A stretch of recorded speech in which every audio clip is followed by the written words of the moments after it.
वारकऱ्यांचा आशीर्वाद हीच आमची संपत्ती। आषाढी वारीत विखे पाटील परिवाराची सेवाभावाची परंपरा कायम। डॉक्टर सुजय विखे पाटील। जनसेवा फाउंडेशनच्या माध्यमातून 15,000हून अधिक रेनकोट व शबनम बॅगचे वाटप हजारो वारकऱ्यांसाठी भव्य मुक्काम व सर्व सुविधा उपलब्ध। पंढरपूर प्रतिनिधी। वारकरी बांधवांचे प्रेम आणि आशीर्वाद हीच आमची खरी संपत्ती आहे व समाजसेवा आणि वारकरी सेवेला विखे पाटील परिवाराने नेहमीच प्राधान्य दिले असून आषाढी वारीच्या निमित्ताने ही सेवाभावाची परंपरा अधिक सक्षमपणे पुढे सुरू ठेवण्याचा आमचा प्रयत्न आहे, असे प्रतिपादन भाजपा प्रदेश उपाध्यक्ष डॉक्टर सुजय विखे पाटील यांनी केले। आषाढी एकादशीच्या पावन पर्वानिमित्त श्री विठ्ठल रुक्मिणी मातेचे दर्शन घेऊन त्यांनी राज्यातील जनतेच्या सुख समृद्धी आणि आरोग्यासाठी प्रार्थना केली।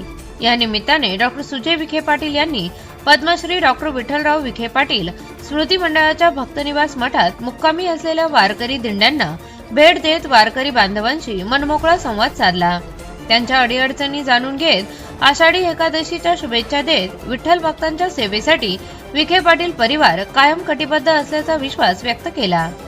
आषाढी वारी दरम्यान अहिल्यानगर, नाशिक तसेच राज्यातील विविध भागातून पायी पंढरपूरला येणाऱ्या वारकरी बांधवांसाठी पद्मश्री डॉक्टर विठ्ठलराव विखे पाटील स्मृती मंडळाच्या सुमारे 7,000 चौरस फूट क्षेत्रफळाच्या भव्य मंडप आणि भक्तनिवास मठात मुक्कामाची उत्कृष्ट व्यवस्था करण्यात आली आहे।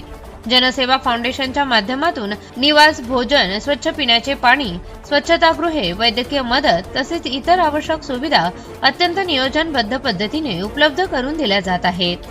सध्या 40हून अधिक वारकरी दिंड्या या भक्त निवासात मुक्कामी असून हजारो वारकरी या सेवेचा लाभ घेत आहेत।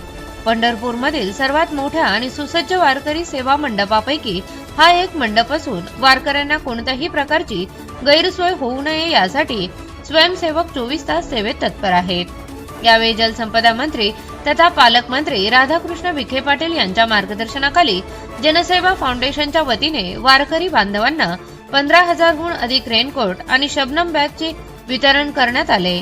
डॉक्टर सुजय विखे पाटील यांच्या हस्ते या साहित्याचे वाटप करण्यात आले। यावेळी बोलताना डॉक्टर सुजय विखे पाटील म्हणाले, 20 ते 25 दिवसाचा पायी प्रवास करून वारकरी पंढरपूरमध्ये दाखल होतात। त्यांच्या मुक्कामाची, सुरक्षतेची आणि सर्व सुविधांची उत्तम व्यवस्था व्हावी यासाठी विखे पाटील परिवार आणि जनसेवा फाउंडेशन सातत्याने कार्यरत असते। ही सेवा अखंड 40 वर्षापासून अविरत सुरू आहे। तसेच वारकऱ्यांच्या सेवेत कोणतीही उणीव राहू नये हीच आमची भूमिका असून त्यांच्या चेहऱ्यावरील समाधान आणि आशीर्वाद हीच आमची खरी संपत्ती आहे। भक्त निवासातील सर्व दिंड्यांना भेट देऊन डॉक्टर सुजय विखे पाटील यांनी वारकरी बांधवांची विचारपूस केली। विखे पाटील परिवाराच्या वतीने सर्व वारकरी भक्तांना आषाढी एकादशीच्या शुभेच्छा देत श्री विठ्ठल रुक्मिणीच्या कृपेने सर्वांच्या जीवनात सुख, शांती, समृद्धी आणि समाधान नांदो अशी प्रार्थना त्यांनी केली। कॉंग्रॅच्युलेशन्स वहिनी, बाळ झाल्याबद्दल। पण मी ऐकलंय डिलिव्हरी फार क्रिटिकल होती। आता ठीक आहे ना सगळं? अगं होता थोडा प्रॉब्लेम, पण स्त्रियांच्या आरोग्याची संपूर्ण काळजी घेणारं मातृसेवा होतं ना साथीला। सगळं सुरळीत झालं। किशोर वयापासून ते रजोनिवृत्तीपर्यंत स्त्रीच्या आरोग्याची संपूर्ण काळजी घेणारं अहमदनगर मधील पहिलं स्त्री रुग्णालय Matruseva women's hospital, obstetric, ICU, किशोरवयीन आणि विवाहपूर्व समुपदेशन, गरोदर माता तपासणी आणि प्रसूती, पहिल्या सिझेरियन नंतर नॉर्मल डिलिव्हरीची सोय। मातृसेवा विमेन्स हॉस्पिटल, सक्कर चौक, नवीन टिळक रोड, अहमदनगर। फोन 9850 20 0017।